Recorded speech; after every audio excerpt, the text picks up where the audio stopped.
Like, Kevin Stefanski is definitely not making any changes at the quarterback position. He has gone viral from taking some digs at not only Shedeur Sanders, pretty much all. Today was another media day for Cleveland Browns head coach Kevin Stefanski, and for whatever damn reason, he made it his business to open up his damn press conference, letting everybody know.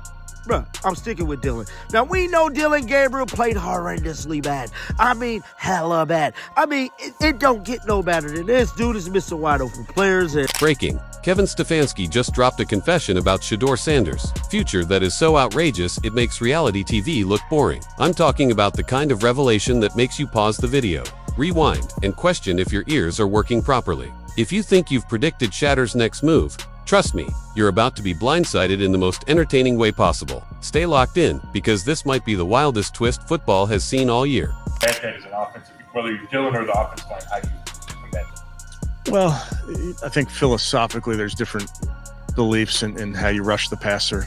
Ask Coach Schwartz about, if you want them batting a bunch of balls or do you want them rushing the passer. So there's a give and take. We have Shelby, obviously, who's a master at it. So there's a way to rush the passer and have that innate sense of when to get your hand up to match the quarterback's hand. So been around a lot of guys that do it really well. Certainly they have a group that's very aware, both at the defensive line level and at linebacker and safety level, ball aware.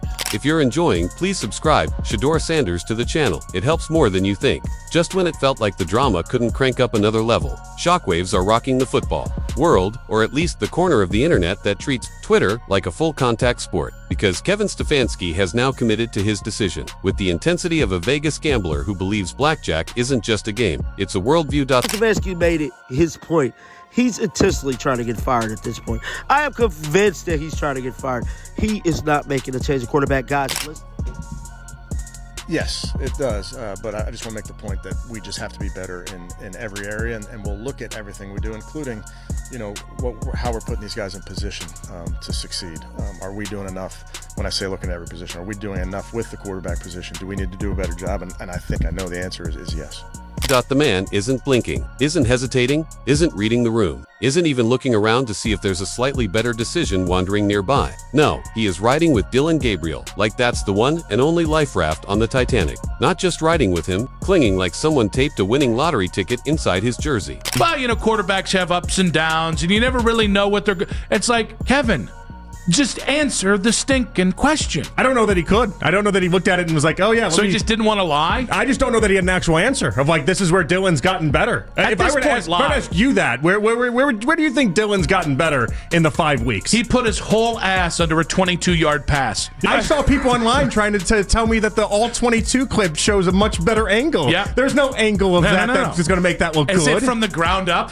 It was from behind, and it was like, see, look, he puts it in the only place that Jerry Jeudy could have caught it. Only place my ass. Jerry came back for the damn ball. Also, by the way, what are you talking about? The message was loud, clear, and probably kept someone in the PR department awake all night. Shedeur Sanders is not starting. Not now, not soon, not even if the laws of physics collapse. Let's talk about Dylan Gabriel for a quick minute. I do want to talk about Shedeur too, because that's a hot topic. But with Dylan Gabriel right now, I mean, you're starting he's started 5 games now. Stefanski said after the game that he's going to plan on starting Dylan Gabriel.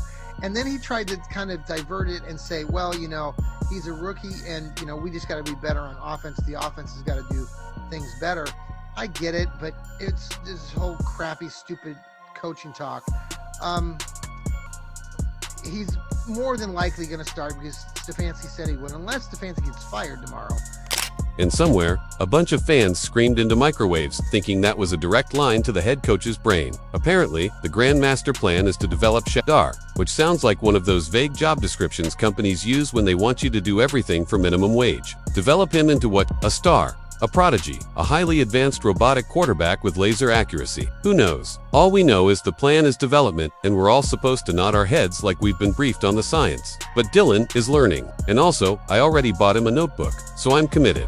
The funniest part is how this has turned into a scientific case study. People are dissecting body language like they're working a government case. Someone zoomed in on a 3-second clip of Shedeur adjusting his helmet and decided that means he's 98% likely to transfer to another galaxy. There was a question. Daryl Ryder yesterday said, Kevin, what progress have you seen from Dylan Gabriel?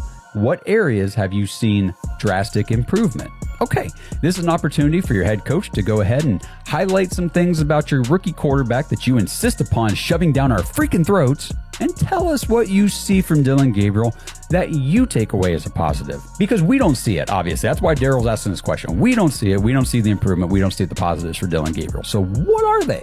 And here's how Kevin answered, or, rather did not answer that question.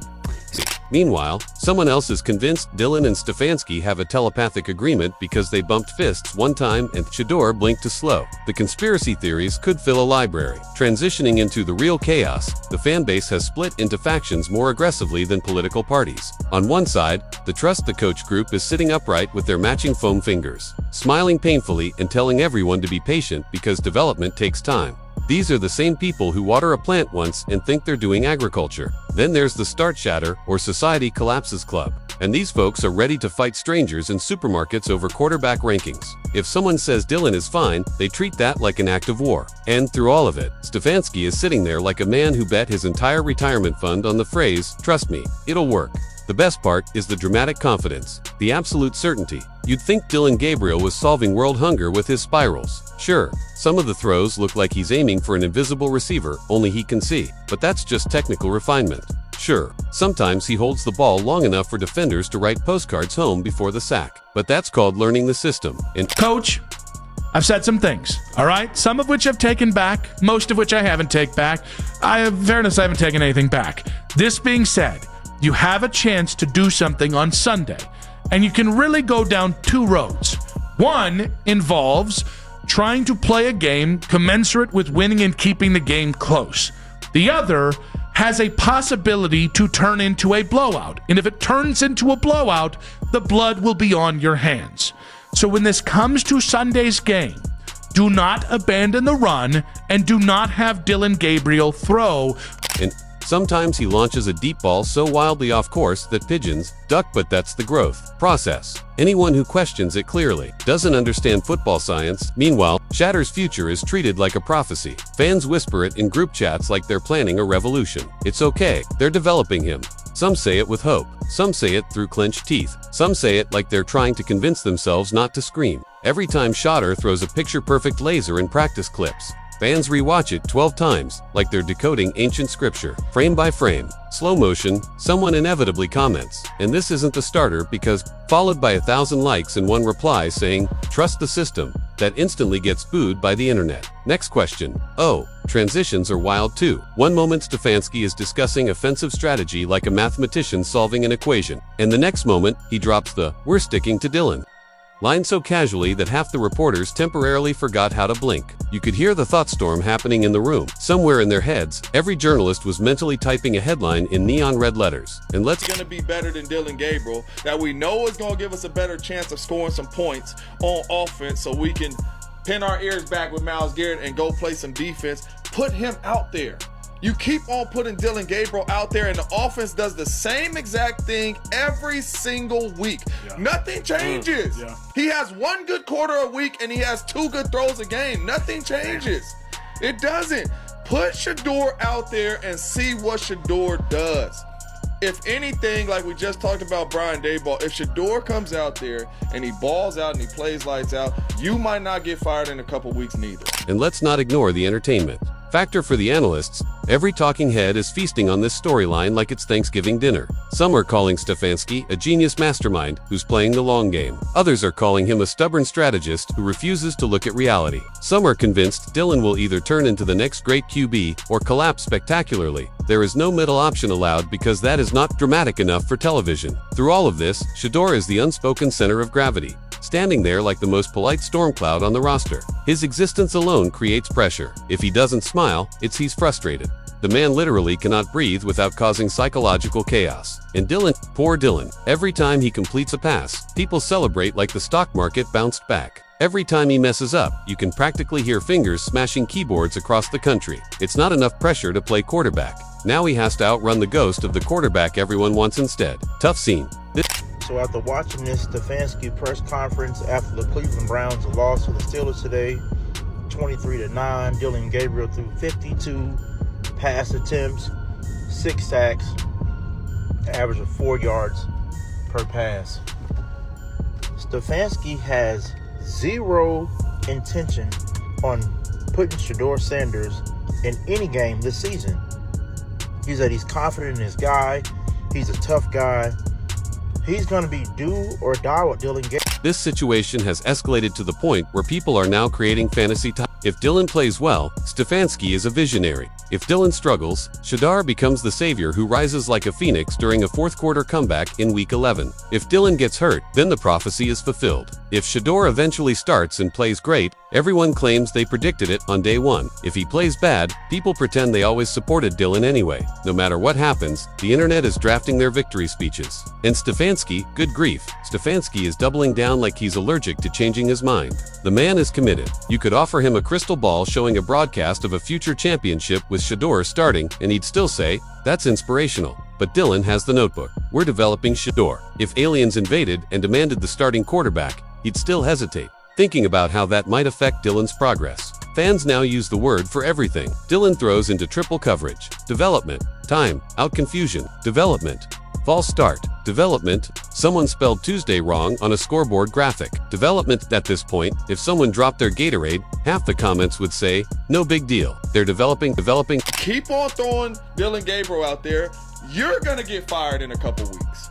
That is what's going to happen. And then you know what's going to happen? That assistant coach that comes up in there, you're going to be like, "Shedeur, you ready?" Because he going to be looking for Shedeur to go out there and play well. Dillon Gabriel has had his chance, and he shows us every week that he's not ready. It does not mean he's not going to be a solid quarterback in the league, but right now, you're not ready. We're going to get this other young fella an opportunity to go play. But I'm so tired of hearing Stefanski stand up there and act like you don't even want to talk about a player on your team.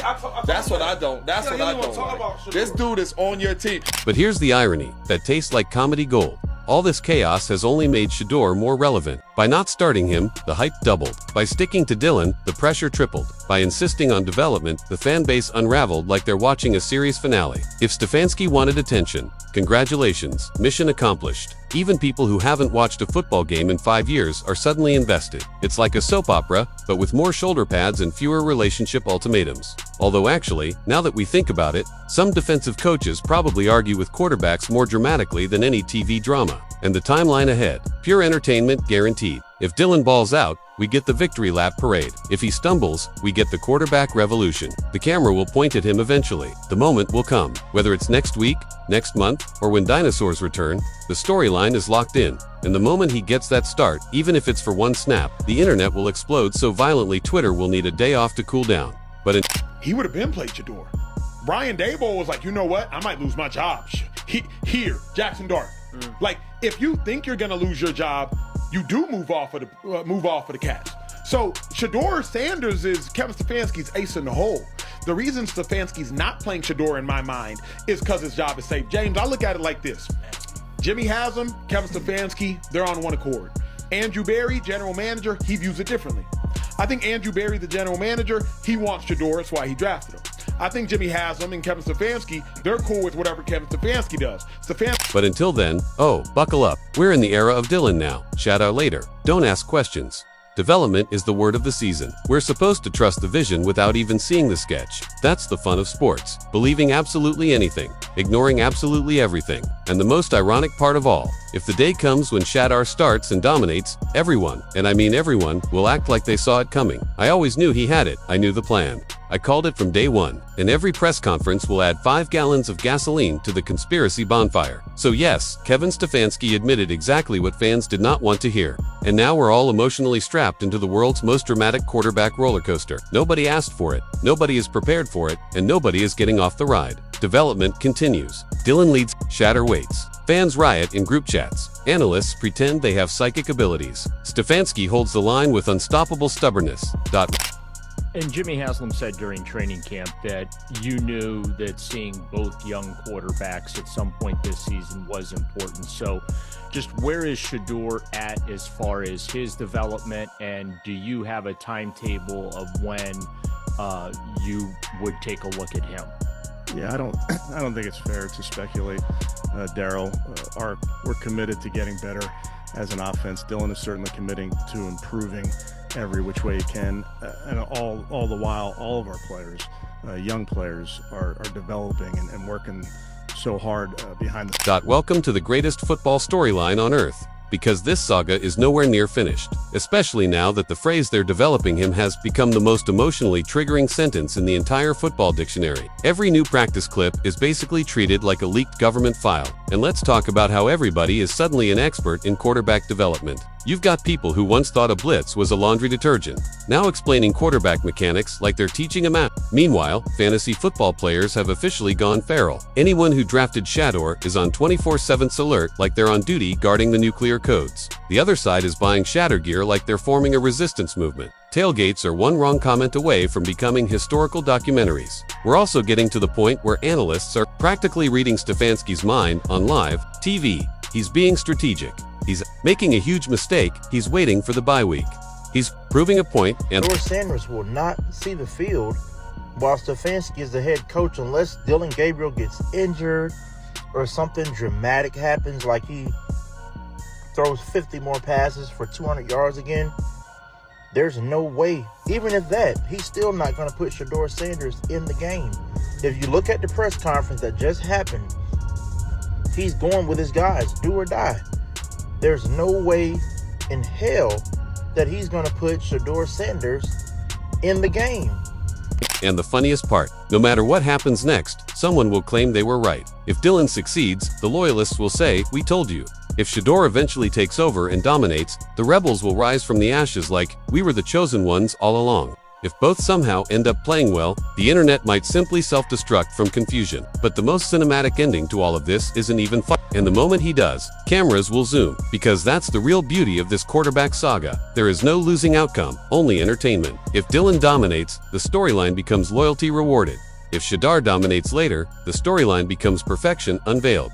If both struggle, the drama becomes award. In the end, Stefanski isn't just coaching football, he's running the greatest improvisational TV show the sport has ever seen. And like all great franchises, this one has the fans screaming, pacing, arguing, overanalyzing, praying, and refreshing Twitter like it owes them rent money.